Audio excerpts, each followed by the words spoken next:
Après le nord, le sud, pour parler tout à fait autre chose. À Ziguinchor, la Sonacos vient de collecter plus de 50 000 tonnes d'arachides. C'est le résultat de la suspension par l'État de l'exportation des graines. En visite sur le site, le ministre de l'Agriculture s'en félicite et promet une réforme du mode de financement de l'entreprise. Abdoulaye Sinkare. Un air de relance souffle sur la Sonacos de Ziguinchor. Une usine en marche depuis des mois et aujourd'hui une collecte record de graines. Plus de 50 000 tonnes. Nous avons déjà collecté 53 000 tonnes ici à Ziguinchor. Si on le compare à l'année dernière, on était global année à 7 000 tonnes. Vous voyez la différence.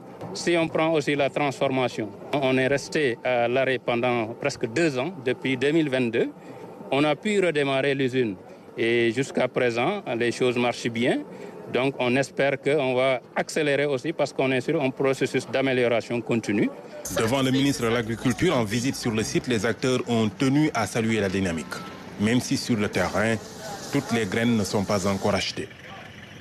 Depuis 2002, 2003. Nous n'avons plus enregistré ce tonnage depuis le début des années 2000. La dynamique est bonne, mais il y a toujours des graines dans certaines localités. Nous voulons tout collecter.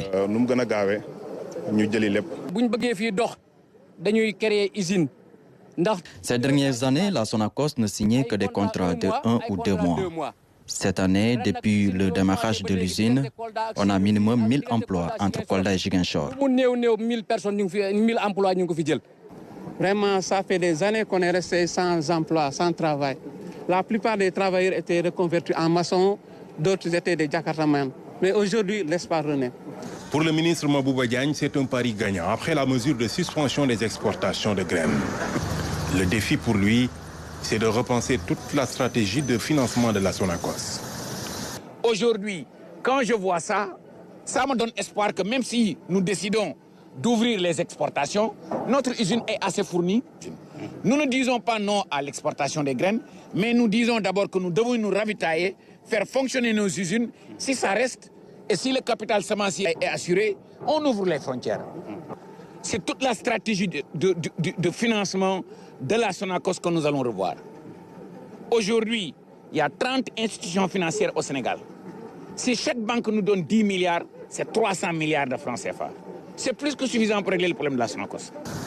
Après avoir réhabilité l'outil de production, l'État veut accompagner la Sonacos à redevenir une entreprise rentable. Autre bonne nouvelle, le Puma, programme de modernisation